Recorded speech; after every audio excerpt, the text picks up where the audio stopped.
is it different? I find it easy to look into the camera. If I look at you, I think I'm always meant to be looking at the camera. Sound check. So what did you have for breakfast?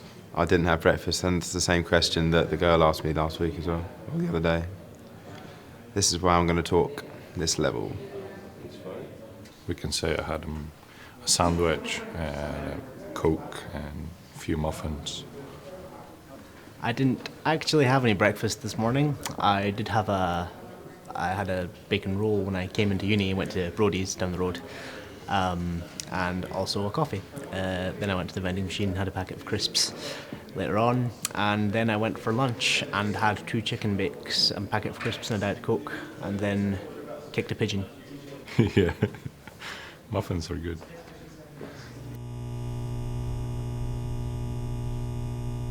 Our game is a multiplayer, action casual, real-time strategy game. You've got 2 players with Wii remotes on one screen. Each player chooses 3 characters and takes them into their squad, and then you fight over the course of about 60 seconds, giving your characters commands with the Wii remote to move, attack, take cover. And then after the match is finished, you've got a winner, then you're playing a best of 3 series. And our game is a 2D platformer on the Android, so it'll be for a bunch of mobile phones. And the basis of our game is tilting the phone to control gravity with a character that is continuously moving forward. And you'll have to make him jump to avoid spikes, pits, what have you.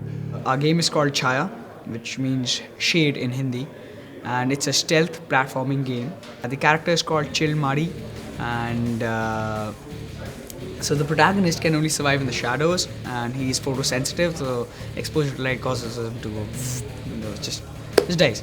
So our game involves stealth elements and free running elements in terms of platforming. Do you want me to look into the camera or that way around?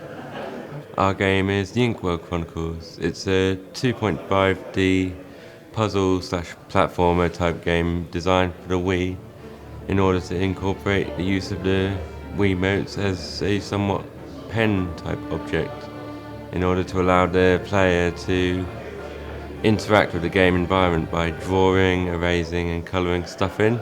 Okay, just look at the camera. Or me, whichever one. Okay. Hello everyone. Our game is called Wii Kick, and we're developing for the Wii, obviously. Our game works on the premise of that you take a Wiimote, strap it to your foot, and then you take either a penalty kick or a free kick, or there's going to be other types of mini games involved. But the whole premise of the concept is that you kick with the Wiimote strapped to your foot. Our game is Dyed World.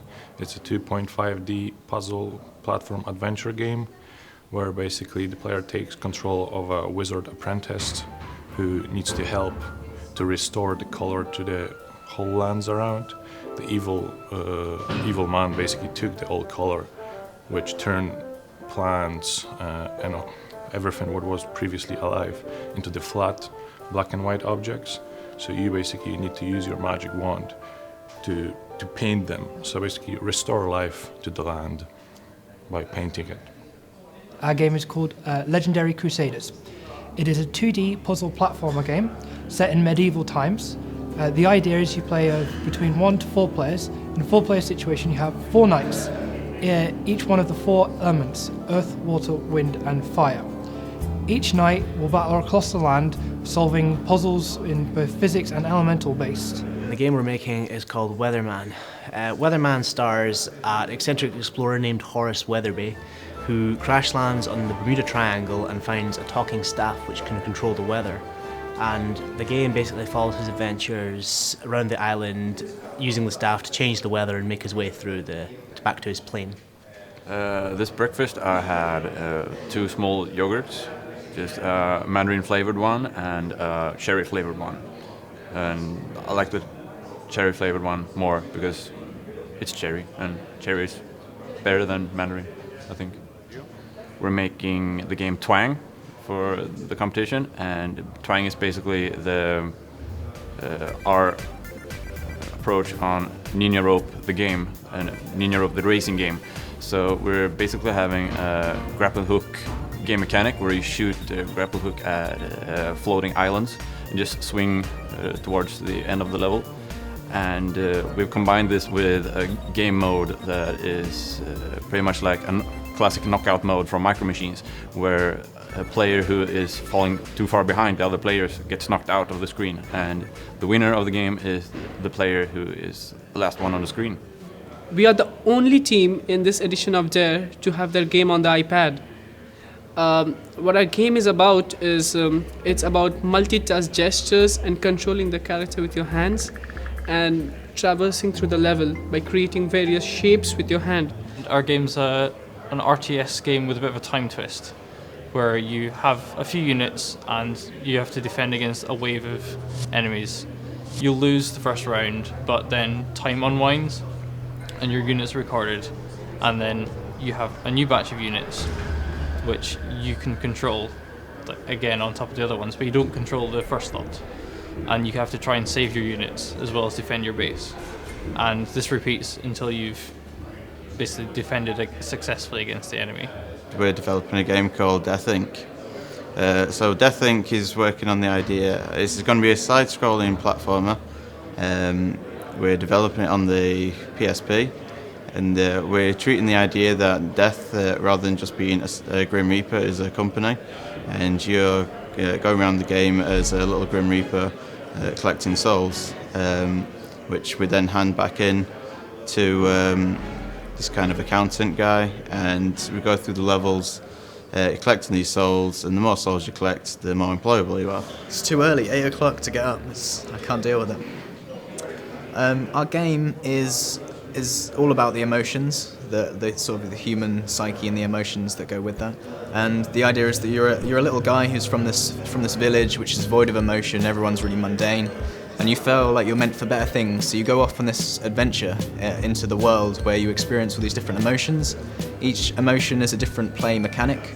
So to make your character happy, this is all on the Windows Phone 7. To make your character happy, you draw a smile on his face, and then he becomes sort of, his head inflates and he becomes sort of happy and jovial and can float around. Our game is Silent Symphony.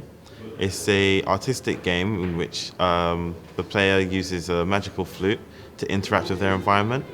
They play sounds which produce colours on the screen in the forms of clouds. You can drag these colours onto objects to cause different effects depending on the colour. If you play, for example, green on a boulder, it might start moving and roll out the way. Whereas if you play red on a moving object, it will stop it from moving. And our game is dice rolling.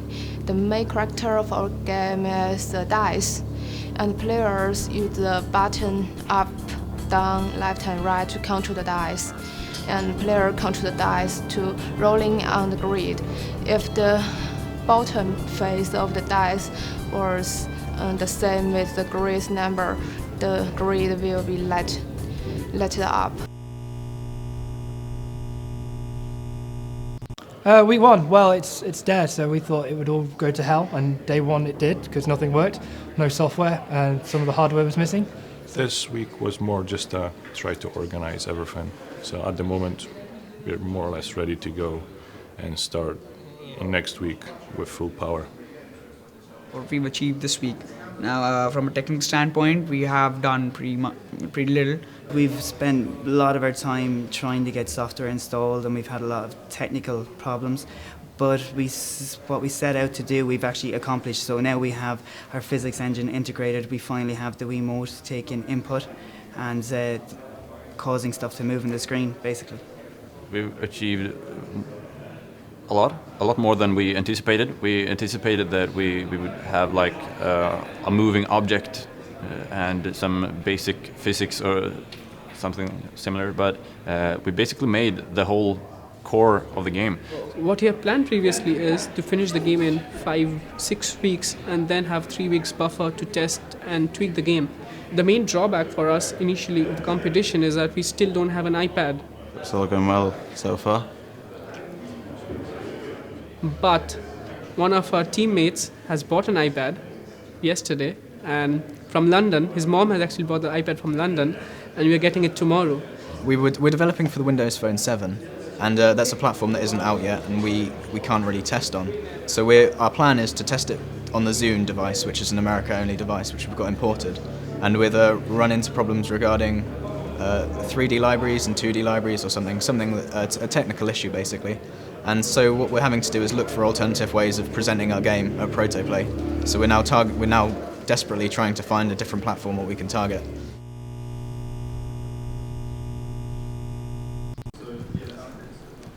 How you get going?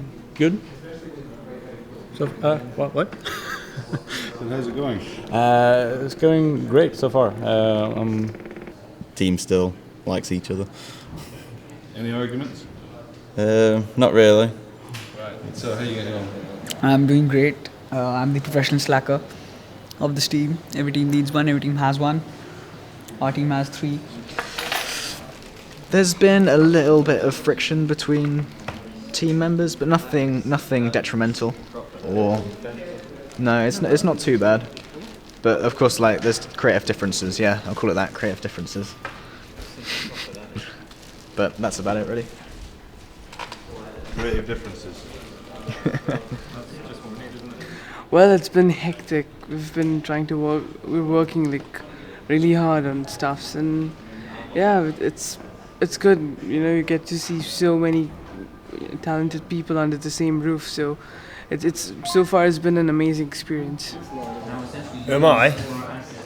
I'm Tom. I'm the animator for Bears with Jetpacks, and currently I've just been put on modelling duty, so I'm just going to model a topiary swan. As you can see, it's very early stages, but it's getting there. We're the artists here. This is Craig, our character artist. He's been animating, I think we're up to our 3rd one now, aren't we? It's not that bad, this one, come on. I'm enjoying it, to be honest. It's hard work, but I'm enjoying it. I mean, long hours, but it'll be worth it in the end. When you finally see what you've worked for the last 10 weeks on, well, fingers crossed it'll be worth it in the end. Once everything gets working anyway. I'm probably getting redder and redder as you're talking. We're actually burning up now. I can feel my face burning up. Why value will be? I think end of this competition, I'll have a lot of I'll have gain a lot of knowledge about the game industry. Yeah. Are you happy? Oh yeah, I'm so happy. It's middle of week 3, and basically we've done quite a lot of stuff. What week is it? It's week 4. Yeah, it has its moments where you're like, chuck this, I'm off. You know, you do have those moments, but then you come back next morning, relax, do your work, enjoy. Do I look at the camera or the microphone? I know you're tempted to look at the microphone, you're just like... I don't really know. No, I mean, like 3 weeks and a half. That's what I meant. Yeah. So we're all scared and tired. We're at the stage of putting it together. Yeah, putting it together. It's a long stage, and we've got a scary list we wrote, which is all the things that we have to do. This is it. It's 2-sided. That's the art. That's the sound. That's the programming, which should probably be longer. Yeah.